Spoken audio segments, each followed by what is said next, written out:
The shelter was quieter than usual that Tuesday morning. Rows of kennels lined the concrete walls, each one holding a dog hoping for a second chance. In the corner of the building, behind a metal gate with chipped paint, sat a medium-sized Pitbull with a brown and white coat. His name was Bruno, though hardly anyone at the shelter bothered to remember it. He had been there for 8 months, watching as other dogs came and went, their excited barks fading as they left with new families while he remained behind. Bruno's story began on a rainy night when animal control found him wandering the streets alone. He was skinny, covered in mud, and had a small scar above his left eye. Nobody knew where he came from or what had happened to him before that night. The shelter staff cleaned him up, fed him, and placed him in kennel number 17. They expected him to be adopted quickly, but weeks turned into months and Bruno stayed exactly where he was.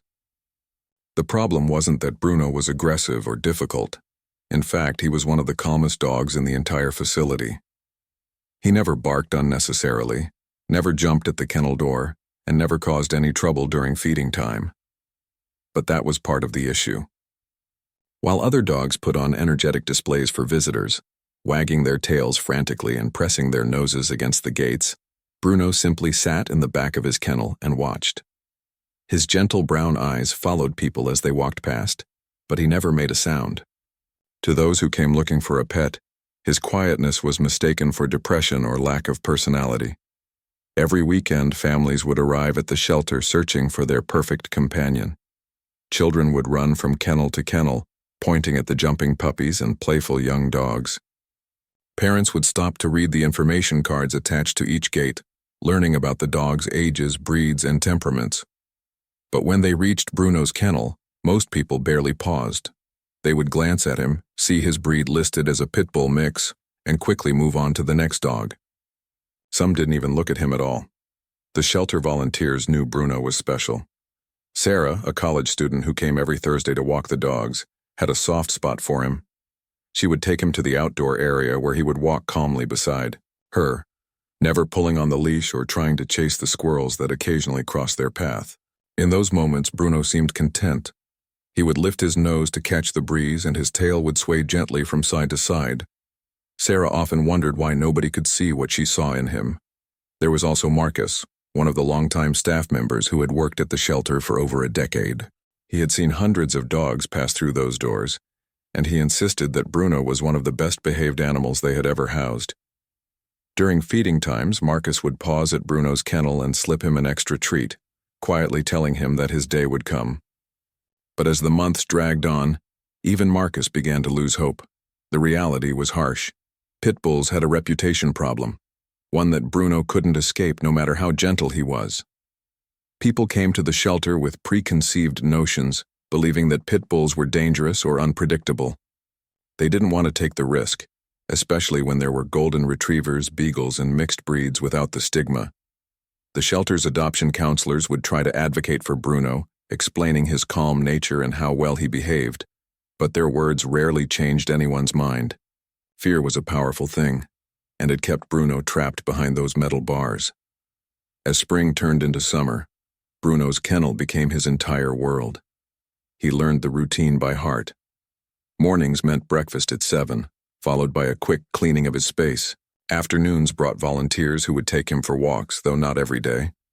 Evenings were the hardest when the shelter grew quiet and the lights dimmed. That was when Bruno would lie down on his thin mat and rest his head on his paws, his eyes reflecting the dim fluorescent lights above. He didn't understand why he was still there, why everyone else seemed to find homes while he remained behind. The other dogs seemed to sense Bruno's situation too.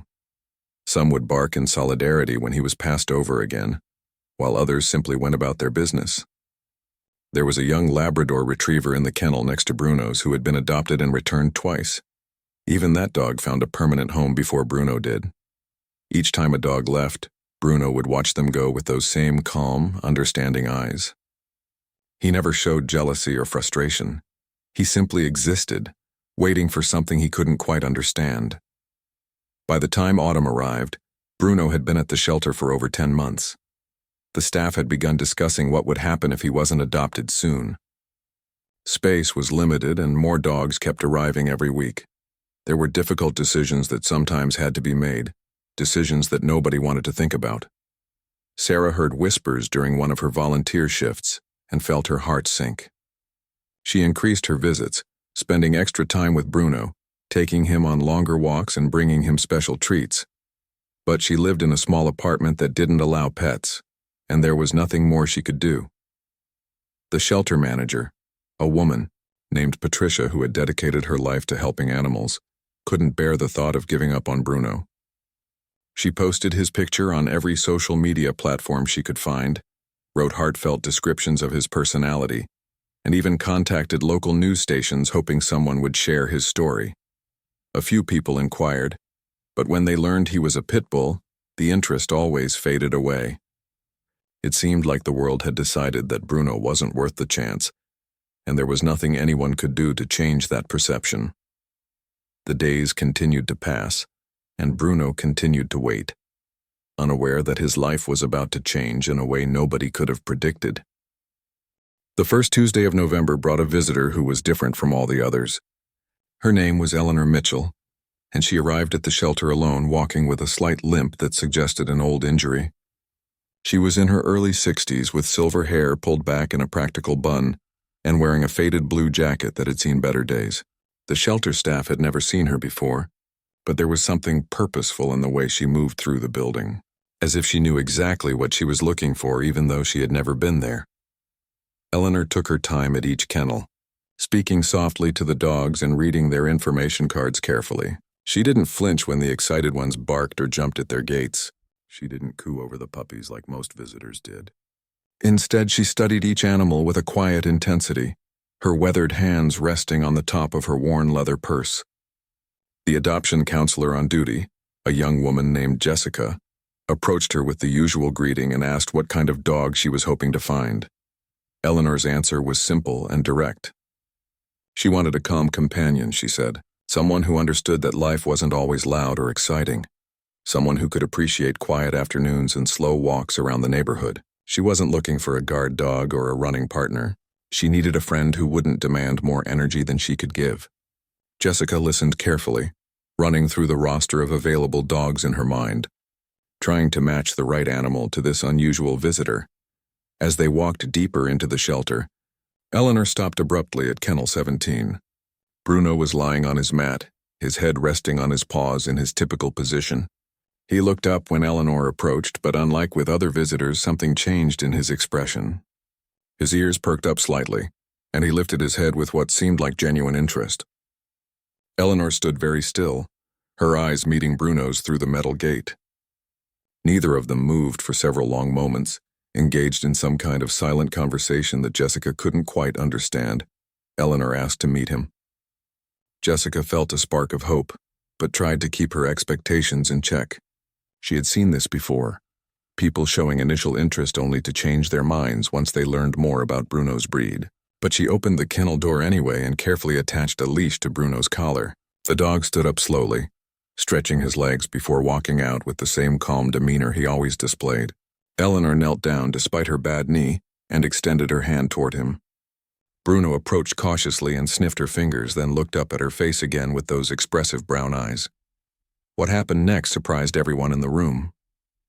Bruno, who had been reserved and quiet with every other visitor, gently pressed his head against Eleanor's knee and let out a soft sigh. It was such a small gesture, but it spoke volumes. Eleanor ran her hand over his head, feeling the smooth coat and the small scar above his eye. She didn't pull away or show any hesitation. Instead, she smiled, the kind of smile that came from deep understanding rather than simple happiness. She asked Jessica if she could take him to the outdoor area, and they walked together through the back door into the fenced yard. The autumn air was crisp, and fallen leaves covered parts of the ground. Eleanor sat down on the wooden bench near the corner of the yard, moving slowly to accommodate her aching joints. Bruno sat beside her, not pulling toward the other end of the yard or trying to explore. He simply sat there close enough that Eleanor could rest her hand on his back. They stayed like that for 20 minutes, with Eleanor occasionally talking to him in a low voice, and Bruno listening with complete attention. Jessica watched from the doorway, barely daring to hope that this might finally be the moment they had all been waiting for. When they came back inside, Eleanor asked about Bruno's history. Jessica explained everything she knew, which wasn't much. She talked about how long he had been there, how well behaved he was, and how he had been consistently overlooked because of his breed. Eleanor listened without interruption, her expression unchanging. Then she asked the question that made Jessica's heart race with anticipation. She wanted to know what the adoption process involved and how soon she could take him home. The application process usually took a few days for the shelter to conduct home visits and verify references, but Eleanor was patient. She filled out all the paperwork carefully, her handwriting neat and precise despite her age. She provided references from her longtime neighbors and her former employer, a library where she had worked as a librarian for 30 years before retiring. She explained that she lived in a small house with a fenced backyard, perfect for a dog who didn't need vast spaces to run. She had no other pets, which meant Bruno would have her complete attention. Before leaving that day, Eleanor asked if she could visit Bruno again while the application was being processed. The staff agreed immediately, grateful that someone finally saw what they had seen in him all along. Over the next 3 days, Eleanor came every afternoon. She would sit with Bruno in the outdoor area, sometimes bringing a book and reading aloud while he rested beside her. Other times, they would walk slowly around the perimeter of the yard, Eleanor moving at a pace that accommodated her limp and Bruno matching, her stride perfectly without any training. The shelter staff conducted their home visit and found Eleanor's property exactly as she had described it. The house was modest but well maintained, with a secure fence and a covered porch where a dog could rest in the shade. Her neighbors spoke highly of her, describing her as quiet, responsible, and kind. One neighbor mentioned that Eleanor had lost her husband 3 years earlier and had been quite isolated since then. The pieces began to fall into place for everyone involved. Eleanor needed Bruno as much as he needed her, perhaps even more. On Friday afternoon, Patricia called Eleanor with the news that her application had been approved. There was genuine emotion in Patricia's voice as she explained that Bruno could go home whenever Eleanor was ready. Eleanor didn't hesitate. She said she would come immediately. Within an hour, she was back at the shelter with a new collar, a comfortable leash, a bag of high-quality dog food, and a soft bed that she had purchased that morning. Bruno seemed to sense that something was different when Eleanor arrived. He stood at the front of his kennel, tail wagging in slow, steady movements. Sarah happened to be volunteering that day, and when she saw Eleanor and realized what was happening, tears filled her eyes. Marcus came over from the other side of the building, wanting to say goodbye to the dog he had watched over for so many months. Even Jessica, who tried to remain professional, found herself getting emotional as she processed the final paperwork. Eleanor knelt down one more time, her knee protesting, but her determination stronger. She looked Bruno in the eyes and made him a quiet promise. She told him that he would never be overlooked again, that he would never spend another night wondering if anyone cared about him. Bruno leaned into her touch, and in that moment, a bond was sealed that would last for the rest of their lives together. The shelter staff helped load Bruno's new bed and supplies into Eleanor's car, and then they all stood in the parking lot waving as Eleanor drove away with Bruno, sitting calmly in the back seat, finally going home after 312 days of waiting. Eleanor's house was located on a quiet street where the homes were older but cared for, where neighbors knew each other's names and children rode bicycles in the late afternoons. The drive from the shelter took about 20 minutes, and Bruno spent the entire journey looking out the window with alert curiosity. When they pulled into the driveway, Eleanor turned off the engine and sat quietly for a moment, allowing Bruno time to observe his new surroundings. The house was painted a soft yellow with white trim, and the front porch had 2 rocking chairs that swayed slightly in the November breeze. Getting Bruno inside was easier than Eleanor had expected. He stepped out of the car calmly and waited while she gathered his things. She led him up the 3 steps to the front door, moving slowly because of her leg, and Bruno matched her pace without pulling ahead. Inside, the house smelled faintly of lavender and old books, a comforting scent that came from years of Eleanor's presence. The living room was furnished simply with a worn couch, a reading chair positioned near the window, and shelves lined with hundreds of books that Eleanor had collected over her lifetime. Eleanor set down Bruno's new bed in the corner of the living room where the afternoon sunlight would reach it. She showed him where his water bowl would be in the kitchen near the back door. She walked him through each room slowly, letting him sniff and explore at his own pace. Bruno's tail wagged gently as he investigated the new space, but he never wandered far from Eleanor's side. When they reached the bedroom, Eleanor sat down on the edge of her bed, suddenly feeling the weight of the day and the emotions she had been holding back. Bruno approached her and rested his head on her knee, the same gesture he had made during their first meeting at the shelter. Eleanor placed both hands on his head and finally let herself cry. They were tears of relief, of gratitude, and of grief for the 3 years she had spent alone in this house after her husband Thomas had passed away. She had told herself she was fine, that she could manage the loneliness. But sitting there with Bruno's warm presence beside her, she realized just how much she had been merely surviving rather than living. The first evening together was quiet and gentle. Eleanor prepared a simple dinner for herself while Bruno lay on his new bed, watching her move around the kitchen. She talked to him as she cooked, telling him about the house and the neighborhood, about the walking path 2 blocks away where they could go in the mornings. After dinner, Eleanor settled into her reading chair with a mystery novel she had been working through, and Bruno moved his bed closer to her chair without being asked. They spent the evening like that, Eleanor reading and occasionally reaching down to pet Bruno's head, while he dozed peacefully beside her. The first few days established a rhythm that suited them both perfectly. Eleanor was an early riser, usually awake by 6 in the morning. She would let Bruno out into the backyard, where he would take care of his needs and then wait patiently by the door to come back inside. Breakfast was at 7, followed by a slow walk around the neighborhood. Bruno never pulled on the leash or barked at other dogs they encountered. He seemed to understand instinctively that Eleanor couldn't move quickly, and he adjusted his pace to match hers exactly. The neighbors noticed Bruno immediately, and reactions were mixed. Mrs. Henderson from next door, a widow in her 70s who had been Eleanor's friend for years, came over the second day to meet him. She had always been afraid of larger dogs, but when she saw how calm Bruno was, how he sat politely without jumping or barking, her fear melted away. She told Eleanor that she thought it was wonderful that Eleanor had found a companion, that the house had seemed too quiet for too long. Not everyone was as accepting. Mr. Peterson, from across the street, made a point of crossing to the other side whenever he saw Eleanor and Bruno approaching during their walks. He never said anything directly, but his body language made his opinion clear. Eleanor noticed but didn't let it bother her. She had spent enough years living to know that some people would judge without understanding, and their opinions didn't change the reality of who Bruno was. Bruno's personality began to emerge more fully in the comfort of his new home.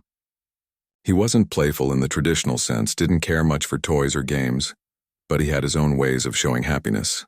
Every morning when Eleanor came into the living room, Bruno would stand up and do a full body stretch, his front legs extended and his back arched, accompanied by a soft groan of contentment.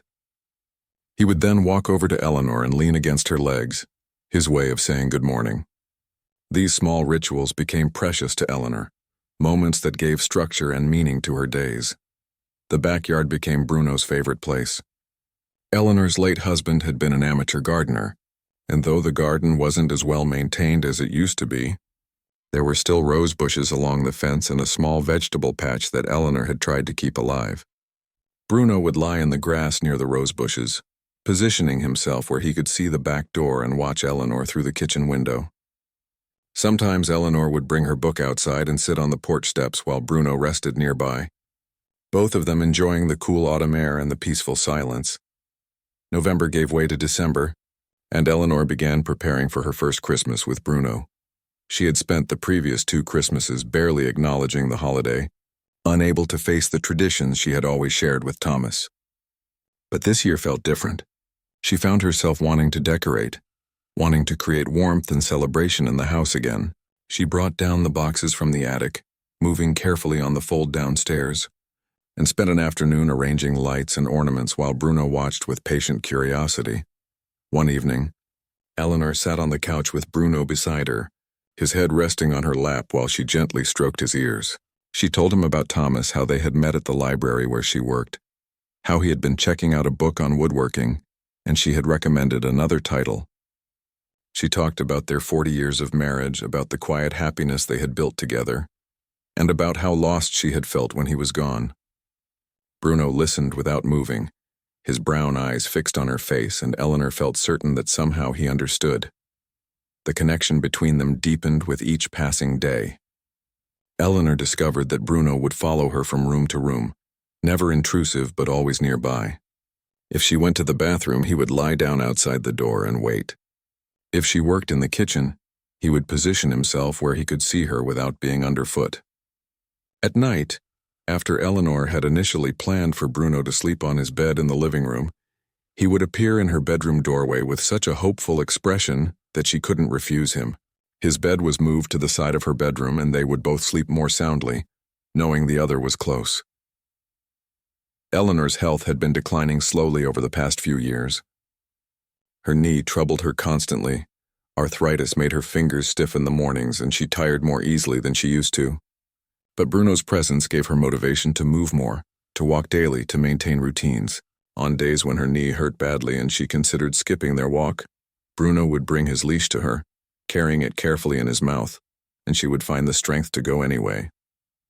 Those walks, though short and slow, became the highlight of both their days. By the end of December, it was clear to everyone who knew Eleanor that she had been transformed. Mrs. Henderson remarked that Eleanor smiled more, that there was color in her cheeks again, that she seemed truly alive rather than just going through motions. The librarian at the local branch, where Eleanor still volunteered one afternoon a week, noticed that Eleanor talked about Bruno constantly, sharing little stories about his habits and personality with obvious affection. Even Mr. Peterson, still wary, had stopped crossing the street and now simply nodded curtly when they passed. Bruno had also changed. The shelter staff wouldn't have recognized him as the same quiet dog who sat in the back of his kennel for 10 months.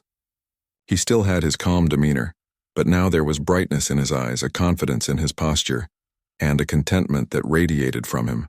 He had finally found what every shelter dog dreams of, not just a house or food or safety, but a person who chose him specifically, who saw his worth when everyone else had walked past. And Eleanor had found what she hadn't even known she was searching for, a reason to wake up each morning with purpose, a presence that filled the lonely spaces in her home and her heart. Winter arrived with an unusual cold snap that brought snow to the neighborhood earlier than expected. Eleanor woke one January morning to find 3 inches of fresh snow covering her yard and the street beyond. She stood at the kitchen window with her coffee, watching the white landscape gradually brighten with the rising sun. Bruno came to stand beside her, his tail wagging slowly as he looked out at this new development. He had never seen snow before, at least not that Eleanor knew of, and she was curious about how he would react to it.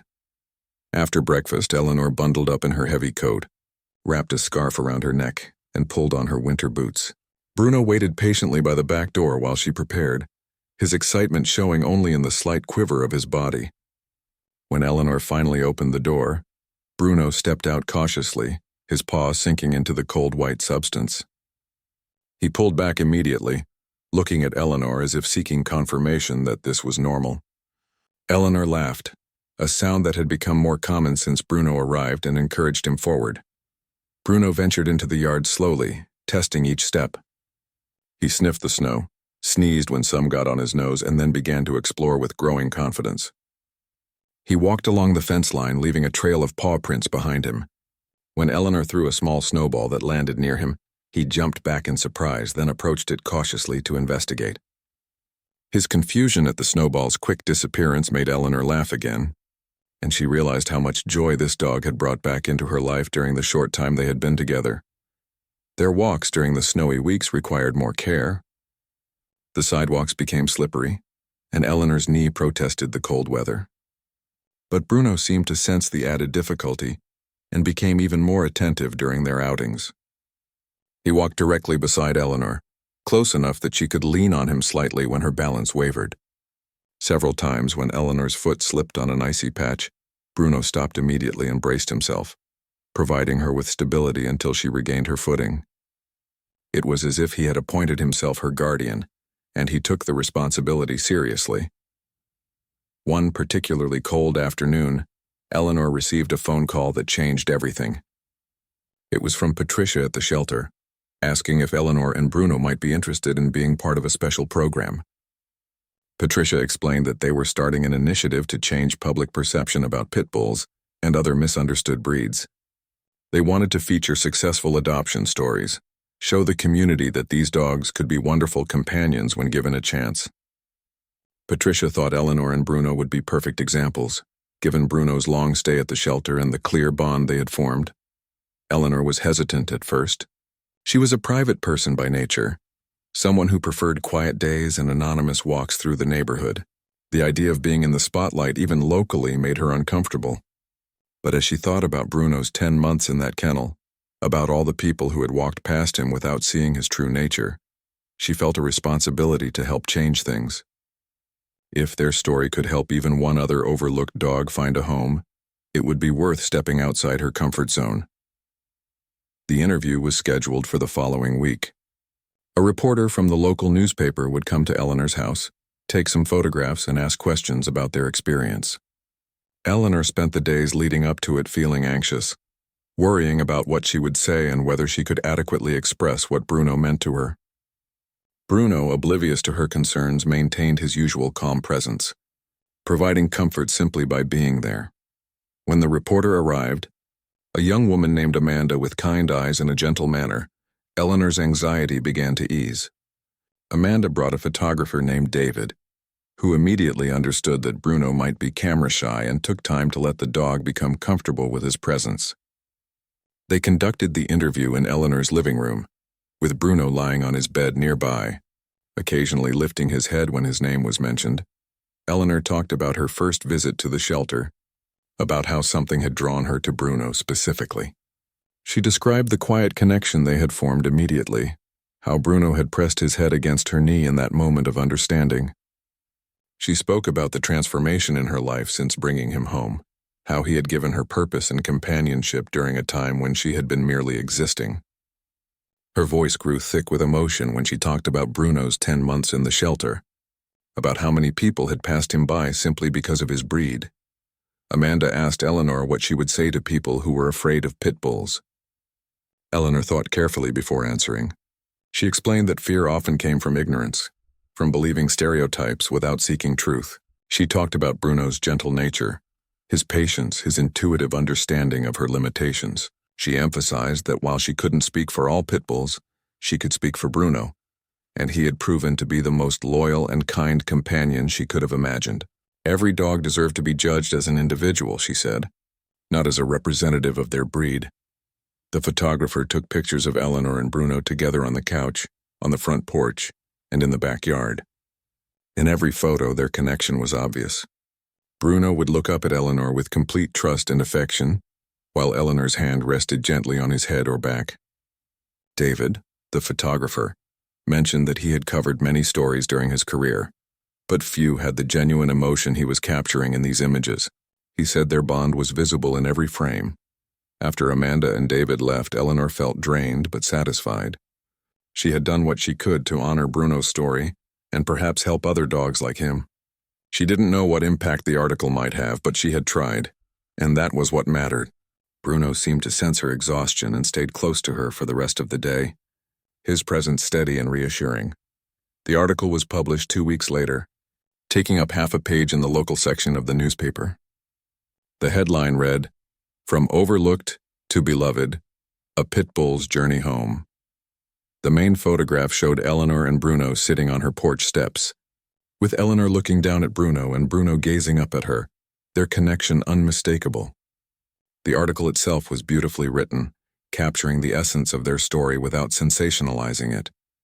The response was immediate and overwhelming. Eleanor's phone began ringing with calls from neighbors she barely knew, from people she had worked with years ago at the library, from strangers who had read the article and wanted to share their own experiences with rescue dogs.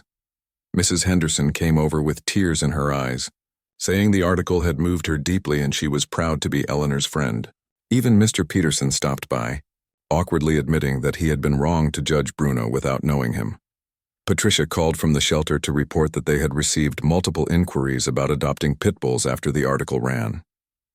2 dogs who had been at the shelter for months, overlooked for the same reasons Bruno had been, were adopted within days.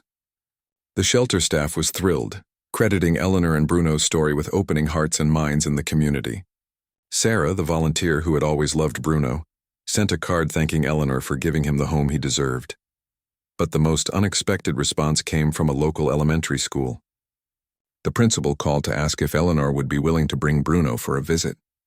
They were doing a unit on empathy and understanding differences, and she thought Bruno's story would be a powerful teaching tool for the children. Eleanor's first instinct was to decline, worried that Bruno might be overwhelmed by the noise and energy of dozens of children. But after discussing it with Patricia and getting advice on how to prepare Bruno for such an event, she decided to accept. The visit was scheduled for the following month, giving Eleanor time to prepare. She worked with Bruno on being around more activity, taking him to slightly busier places during their walks, gradually exposing him to more stimulation. Bruno handled everything with his characteristic calmness, and Eleanor began to believe that he might actually enjoy meeting the children. She had never imagined when she adopted a quiet dog from the shelter that they would end up with such a public role, but life had a way of taking unexpected turns. As winter continued and the days slowly began to lengthen, Eleanor reflected on how much had changed in just a few months. She had gone to the shelter looking for simple companionship and had found so much more. Bruno had not only filled the empty spaces in her home but had also pushed her beyond her comfortable boundaries, helping her reconnect with the world in ways she hadn't done since Thomas died. And Bruno, who had spent nearly a year waiting for someone to see his worth, had become something of a local celebrity, his gentle nature challenging and changing perceptions throughout the community. Their story was no longer just their own but had become part of something larger, a message of hope and second chances that resonated with everyone who heard it. The morning of the school visit arrived with clear skies and warmer temperatures that hinted at the approaching spring. Eleanor had barely slept the night before, running through scenarios in her mind about what could go wrong. What if Bruno got scared? What if a child got too rough and startled him? What if all her confidence in his gentle nature was misplaced? These worries circled through her thoughts until dawn, when Bruno's calm presence beside her bed reminded her why she had agreed to this in the first place. He deserved to show the world who he really was. Patricia had offered to accompany them, providing both moral support and professional guidance. She arrived at Eleanor's house an hour before they needed to leave, carrying a vest for Bruno that identified him as a therapy dog in training. While he hadn't completed formal certification, Patricia explained that the vest would help the children understand that Bruno was there for a special purpose. They went over the plan once more. Eleanor would tell Bruno's story to the class, answer questions from the students, and then allow those who wanted to meet Bruno to do so in small, controlled groups. The elementary school was a 15-minute drive away, a brick building surrounded by playground equipment and young trees. Principal Martinez met them in the parking lot, her warm smile immediately putting Eleanor at ease. She explained that they had prepared the third-grade class, teaching them how to approach dogs safely and respectfully. The students knew Bruno's story and were excited but had been instructed to remain calm and give him space. Eleanor felt her anxiety lessen slightly as they walked through the school's front entrance. The classroom was bright and colorful, with student artwork covering the walls and reading nooks in the corners. 23 8- and 9-year-olds sat in a semicircle on the carpet, their eyes growing wide when Bruno walked in. To Eleanor's relief, they remained seated and quiet, though she could see their excitement in their fidgeting hands and whispered comments to each other. The teacher, Ms. Robertson, welcomed them and invited Eleanor to sit in the chair positioned at the front of the room. Bruno settled beside her, his body relaxed despite the unfamiliar environment. Eleanor began telling Bruno's story, starting with the night he was found wandering the streets. She kept her language simple but didn't shy away from the difficult parts.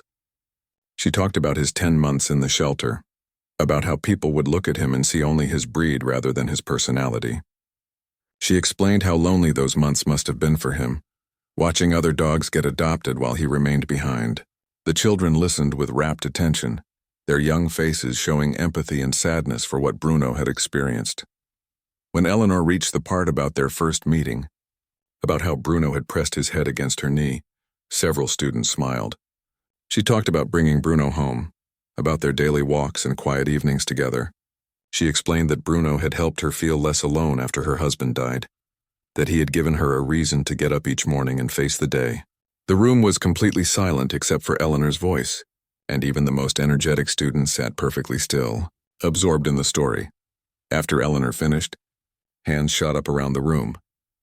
Ms. Robertson called on students one by one, and their questions revealed both their curiosity and their growing understanding. One boy asked if Bruno ever got angry at the people who didn't adopt him.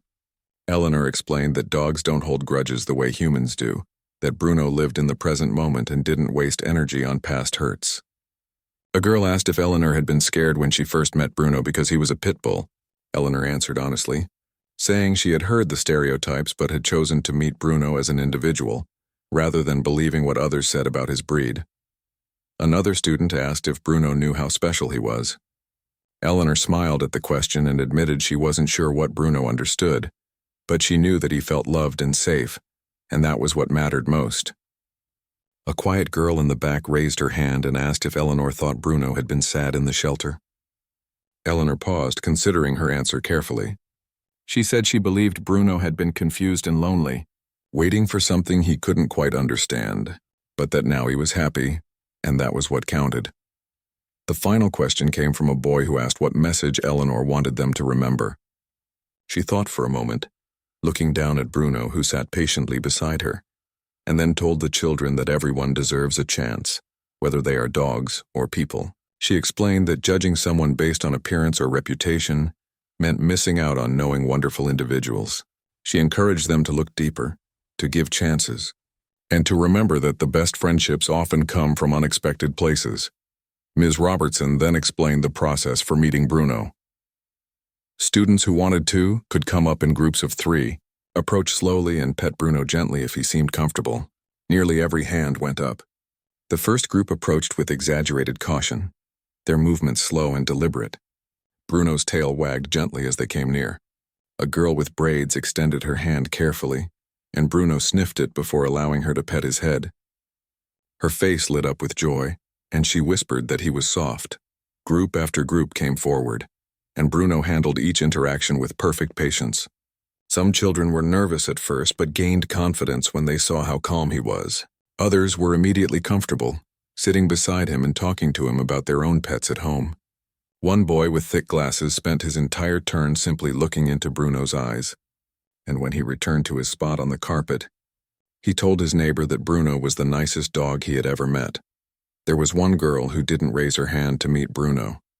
She sat at the edge of the group, her arms wrapped around her knees, watching the others with interest but not participating. Eleanor noticed her and asked Ms. Robertson about it quietly. The teacher explained that the girl, named Maya, had been bitten by a dog when she was younger and was still frightened of them. Eleanor nodded in understanding, not wanting to push the child beyond her comfort zone. As the visit was winding down and the children were returning to their desks, Maya stood up and slowly walked toward Eleanor and Bruno. The room grew quiet as everyone noticed. Maya stopped a few feet away, clearly nervous but determined. She asked in a small voice if Bruno would hurt her. Eleanor assured her that Bruno was very gentle, but said it was completely okay if she wanted to keep her distance. Maya took a step closer, then another. Bruno remained perfectly still, as if sensing the importance of this moment. Maya knelt down, still maintaining some distance, and just looked at Bruno. After a long moment, she reached out her hand, trembling slightly. Bruno didn't move toward her or away, simply let her make the choice. Maya's fingers touched the top of his head for just a second before she pulled back. Then she smiled, a genuine smile of accomplishment, and returned to her desk. Ms. Robertson had tears in her eyes, and later told Eleanor that this was a breakthrough they had been hoping for but hadn't expected. The principal walked Eleanor, Bruno, and Patricia back to the parking lot, thanking them profusely for the visit. She said the children would be talking about this experience for weeks, and that it perfectly illustrated the lessons they were trying to teach about empathy and understanding. Several teachers had witnessed the visit and were already asking if Eleanor and Bruno might come back to speak to other classes. Eleanor felt overwhelmed by the response but also deeply moved by the experience. On the drive home, Eleanor was quiet, processing everything that had happened. Patricia commented on how perfectly Bruno had behaved, how he seemed to understand exactly what was needed from him in every moment. Eleanor agreed, feeling a swell of pride for her companion. When they arrived back at the house, Bruno went immediately to his water bowl, clearly thirsty from the morning's activities, then settled onto his bed with a deep sigh of contentment. The school visit opened doors that Eleanor hadn't anticipated. Within a week, she received calls from 2 other schools in the district, a senior living facility, and a youth program for at-risk teenagers. Everyone wanted to hear Bruno's story and meet the dog who had captured the community's heart. Eleanor discussed each opportunity carefully with Patricia, not wanting to overwhelm Bruno or commit to more than they could handle. They decided to accept 1 visit per month, spacing them out to ensure Bruno didn't become stressed. Each visit brought its own meaningful moments. At the senior living facility, elderly residents who hadn't smiled in weeks lit up when Bruno entered the room. They told Eleanor their own stories of dogs they had loved and lost, finding comfort in petting Bruno and remembering happier times. At the youth program, teenagers who wore masks of toughness and indifference softened when they heard how Bruno had been overlooked and rejected. Several admitted they knew how that felt, and Eleanor watched as walls came down and genuine emotions surfaced. Bruno seemed to thrive on these interactions. While he was never energetic or playful in the traditional sense, there was a brightness in his demeanor on visit days that Eleanor recognized. He appeared to understand that he had a job to do, a purpose beyond simply being her companion. After each visit, Eleanor would tell him how proud she was, how many people he had helped, and Bruno would lean against her legs in his characteristic way, content in the knowledge that he was valued. The local news station caught wind of their community work and requested an interview. This time Eleanor felt more confident accepting. The segment aired during the evening news, showing clips of Bruno with the schoolchildren and interviewing Eleanor about their mission to change perceptions. The reporter emphasized how one adoption had rippled outward, affecting dozens of lives beyond just Eleanor and Bruno. The shelter reported another surge in inquiries about adopting overlooked dogs, particularly Pitbulls and senior animals. But perhaps the most significant development came from an unexpected source. A woman named Dr. Sarah Chen, who ran a therapy dog training program, reached out to Eleanor after seeing the news segment. She explained that Bruno exhibited all the qualities of an exceptional therapy dog and offered to help him complete the official certification process at no cost. She believed Bruno could do even more good with proper credentials, and Eleanor found herself agreeing to pursue this path. The training wasn't difficult for Bruno, who already possessed the calm temperament and gentle nature required. The formal process involved health checks, obedience evaluations, and exposure to various scenarios to ensure he could handle different environments. Bruno passed every assessment easily, and within 2 months he was officially certified. Eleanor received a certificate with Bruno's name and photo, along with an official vest and identification card. She hung the certificate on her wall beside photos of Bruno, creating a small gallery dedicated to their journey together. As spring fully arrived and flowers began blooming in Eleanor's garden, she reflected on the past 6 months. She had adopted Bruno simply seeking companionship for her quiet days, but he had brought so much more than that. He had reconnected her with her community, given her purpose beyond her own needs, and shown her that even at 63 years old with a bad knee and a slow pace, she could still make a meaningful difference. And Bruno, who had once been just another overlooked dog in a shelter kennel, had become a certified therapy dog touching lives throughout the community, proving that second chances could lead to extraordinary outcomes. Summer brought longer days and warmer weather that transformed Eleanor's backyard into a lush sanctuary. The rose bushes her late husband had planted bloomed abundantly, filling the air with their sweet fragrance. Bruno spent hours lying in his favorite spot beneath them, watching butterflies drift past and occasionally lifting his nose to catch interesting scents on the breeze. Eleanor often joined him, sitting on the porch steps with a glass of iced tea, both of them enjoying the simple pleasure of being together in the peaceful afternoon heat. Their therapy visits had become a regular part of their routine. Eleanor kept a calendar on her refrigerator with each scheduled visit marked in blue ink. They had developed a following of sorts, with people requesting their presence at various events and organizations. The most rewarding visits were those to the Children's Hospital, where young patients dealing with serious illnesses found comfort in Bruno's calm presence. Eleanor watched as children who had been withdrawn and sad would brighten when Bruno entered their rooms, their small hands reaching out to pet his soft coat. One particularly memorable visit involved a 7-year-old boy named Christopher who had been in the hospital for 3 months undergoing treatment for leukemia.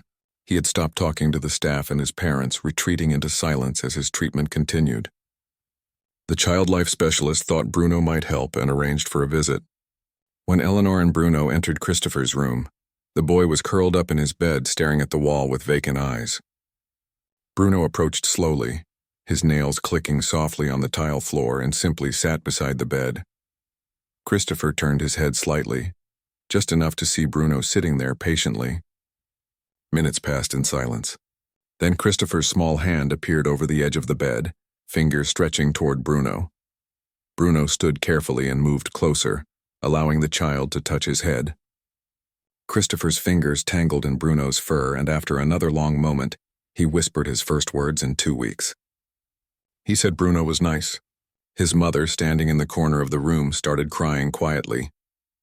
Eleanor had to blink back her own tears as she witnessed the simple but profound connection forming between the boy and her dog.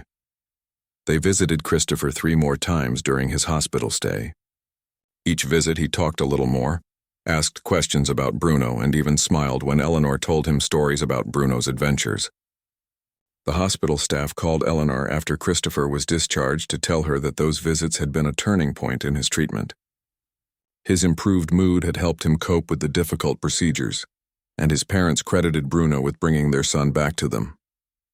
Eleanor shared this with Bruno during their evening routine, telling him what a difference he had made, and Bruno simply rested his head on her knee, accepting the praise with his characteristic humility. The relationship between Eleanor and Bruno had deepened into something that transcended the typical pet and owner dynamic. They had become true partners, each understanding the other's needs without words.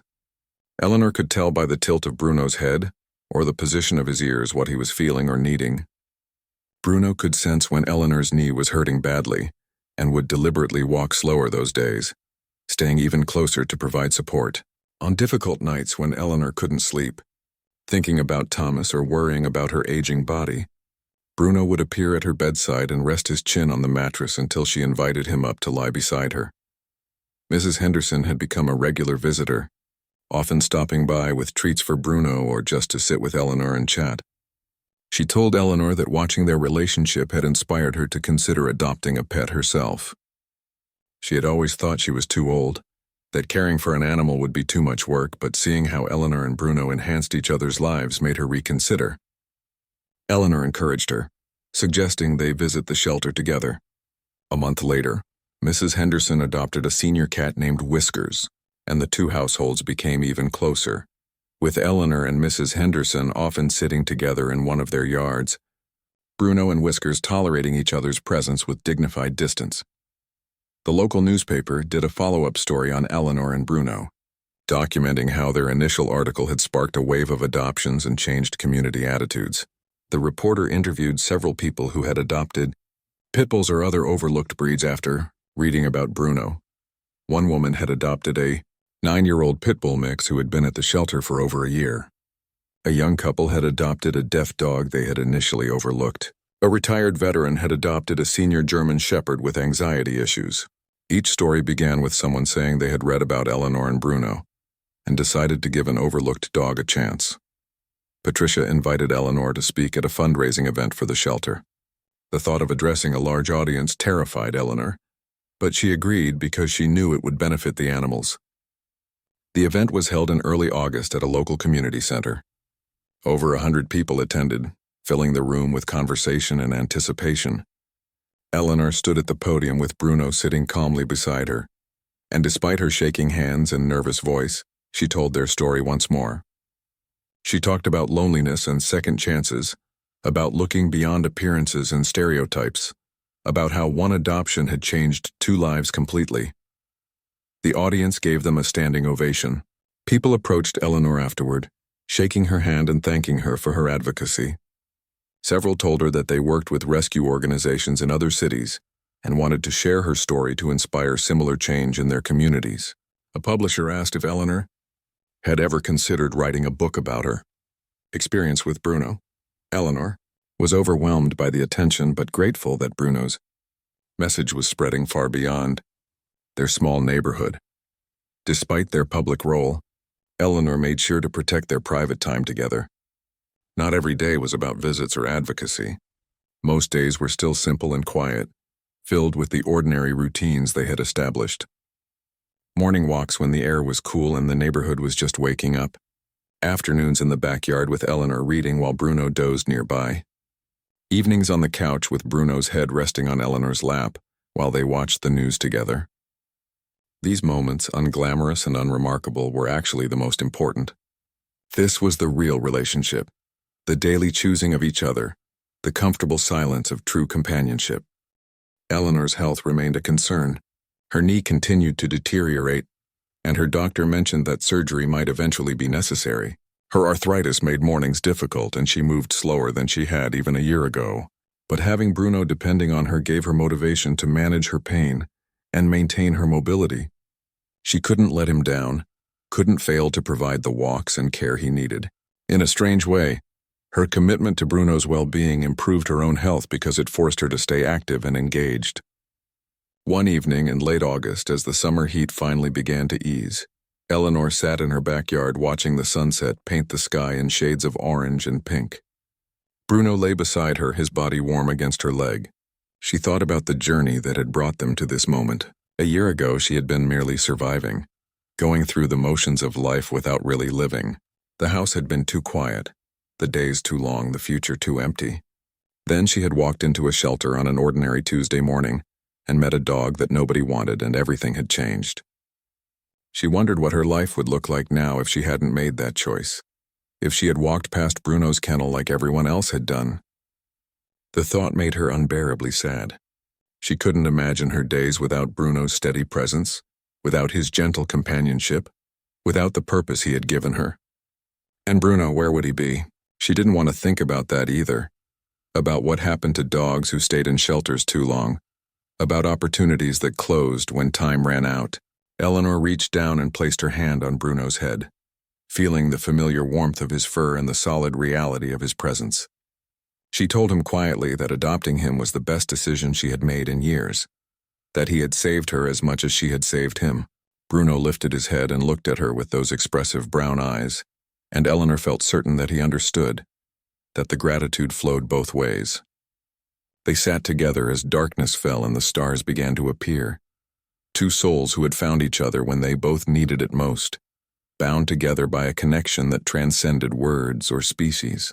Their story had touched many lives, but at its core it remained beautifully simple. It was about belonging, about being chosen, about the transformative power of unconditional love. Eleanor's health remained a concern. Her knee continued to deteriorate, and her doctor mentioned that surgery might eventually be necessary. Her arthritis made mornings difficult, and she moved slower than she had even a year ago. But having Bruno depending on her gave her motivation to manage her pain and maintain her mobility. She couldn't let him down, couldn't fail to provide the walks and care he needed. In a strange way, her commitment to Bruno's well-being improved her own health, because it forced her to stay active and engaged. One evening in late August, as the summer heat finally began to ease, Eleanor sat in her backyard watching the sunset paint the sky in shades of orange and pink. Bruno lay beside her, his body warm against her leg. She thought about the journey that had brought them to this moment. A year ago, she had been merely surviving, going through the motions of life without really living. The house had been too quiet, the days too long, the future too empty. Then she had walked into a shelter on an ordinary Tuesday morning and met a dog that nobody wanted, and everything had changed. She wondered what her life would look like now if she hadn't made that choice, if she had walked past Bruno's kennel like everyone else had done. The thought made her unbearably sad. She couldn't imagine her days without Bruno's steady presence, without his gentle companionship, without the purpose he had given her. And Bruno, where would he be? She didn't want to think about that either, about what happened to dogs who stayed in shelters too long, about opportunities that closed when time ran out. Eleanor reached down and placed her hand on Bruno's head, feeling the familiar warmth of his fur and the solid reality of his presence. She told him quietly that adopting him was the best decision she had made in years, that he had saved her as much as she had saved him. Bruno lifted his head and looked at her with those expressive brown eyes, and Eleanor felt certain that he understood, that the gratitude flowed both ways. They sat together as darkness fell and the stars began to appear. Two souls who had found each other when they both needed it most, bound together by a connection that transcended words or species. Their story had touched many lives, but at its core it remained beautifully simple. It was about belonging, about being chosen, about the transformative power of unconditional love. September arrived with cooler temperatures and the first hints of autumn color appearing on the trees that lined Eleanor's street. It marked 1 year since she had brought Bruno home from the shelter, and Eleanor wanted to commemorate the occasion in a meaningful way. She decided to host a small gathering in her backyard, inviting the people who had been part of their journey. Mrs. Henderson, Patricia from the shelter, Sarah the volunteer, Marcus the staff member, and a few neighbors who had become friends. She also invited Maya, the young girl from the school visit who had overcome her fear of dogs by meeting Bruno. The afternoon was perfect, with blue skies and gentle breezes that rustled the leaves. Eleanor had set up folding chairs in the yard and prepared simple refreshments. Bruno greeted each guest with his characteristic calm friendliness, his tail wagging steadily as familiar faces arrived. Sarah brought a special gift, a photo album she had put together documenting Bruno's transformation from his early days at the shelter to his current role as a therapy dog. The pictures told a powerful story of resilience and hope. Patricia gave a short speech about how Bruno's adoption had changed the culture at the shelter. Staff members now put extra effort into showcasing overlooked dogs, telling their stories and highlighting their individual personalities. The adoption rate for Pitbulls and senior dogs had increased significantly over the past year, directly influenced by the attention Bruno's story had brought to their cause. She presented Eleanor with a plaque recognizing their advocacy work and their contribution to animal welfare in the community. Maya sat on the grass near Bruno for most of the afternoon, occasionally petting him and telling Eleanor about the dog her family had recently adopted from the shelter. They had chosen an older Pitbull mix who reminded Maya of Bruno, and she said having a dog had made her whole family happier. Her parents had sent a thank you card with Maya, expressing gratitude for the role Eleanor and Bruno had played in helping their daughter heal from her past trauma. As the guests mingled and shared stories, Eleanor found herself reflecting on the unexpected path her life had taken this past year. She had entered the shelter that November day, seeking only companionship to ease her loneliness. She had found that certainly, but she had also discovered purpose and community. Bruno hadn't just filled the empty spaces in her house, but had opened doors she didn't know existed. Through him, she had connected with children, seniors, hospital patients, and countless others. She had become an advocate, a speaker, even something of a local celebrity, roles she never would have imagined for herself. But more importantly, she had learned to live again, rather than simply exist. The grief over Thomas's death would always be part of her, but it no longer defined her every moment. Bruno had taught her that it was possible to honor the past while still embracing the present, that opening her heart to new love didn't diminish what she had shared with her husband. In fact, she believed Thomas would have loved Bruno and would have been proud of what they were accomplishing together. As the sun began to set and guests started to leave, Mrs. Henderson helped Eleanor clean up while Bruno supervised from his spot under the rose bushes. Mrs. Henderson mentioned that she had been talking with other neighbors about creating a small dog park in the empty lot at the end of their street. She thought it would be a perfect way to honor what Eleanor and Bruno had done for the community, a space where dogs and their owners could gather without judgment, where overlooked animals could find acceptance. Eleanor was touched by the idea and promised to support the effort however she could. That evening, after everyone had gone and the house was quiet again, Eleanor sat in her reading chair with Bruno at her feet.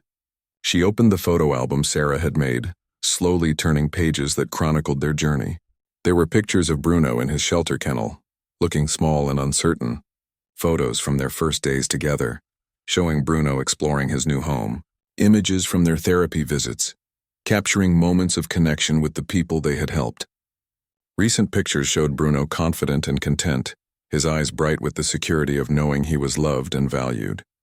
The final page of the album contained a letter Sarah had written. She thanked Eleanor for seeing what others had missed, for giving Bruno the chance he deserved. She wrote about how watching Bruno's transformation had renewed her faith in the power of rescue work and had inspired her to become a veterinarian so she could help more animals. She admitted that there had been days when she feared Bruno would never leave the shelter, days when she worried about his future. Finding out that Eleanor had adopted him had been one of the happiest moments of her volunteer experience. Eleanor wiped tears from her eyes as she finished reading. She looked down at Bruno, who had shifted position so his head rested on her foot. This dog, who had been rejected by countless people simply because of his breed and his quiet nature, had ended up changing so many lives. He had helped a lonely widow rediscover joy. He had given a traumatized child the courage to trust again. He had inspired a community to look beyond stereotypes and see individuals. He had shown hospital patients that there was still gentleness and comfort in the world. And he had done all of this simply by being himself, by offering his steady, unconditional presence. The anniversary celebration reminded Eleanor that their story was far from over. They still had years ahead of them, years of quiet mornings and therapy visits, of small moments and significant impacts.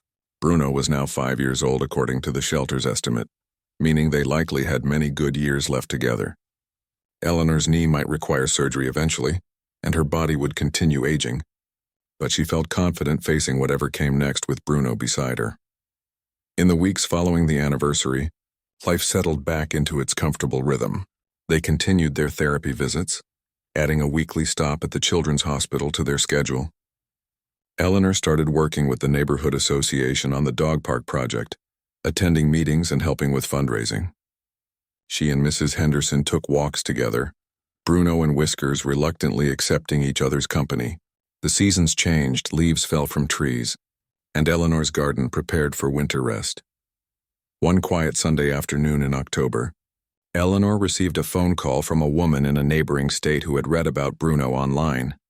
She had a Pitbull who had been returned to the shelter 3 times through no fault of his own, simply because adopters couldn't see past his appearance. She was thinking about adopting him but was scared of making another mistake. She wanted Eleanor's advice, wanted to know if taking a chance on an overlooked dog was really worth the potential challenges.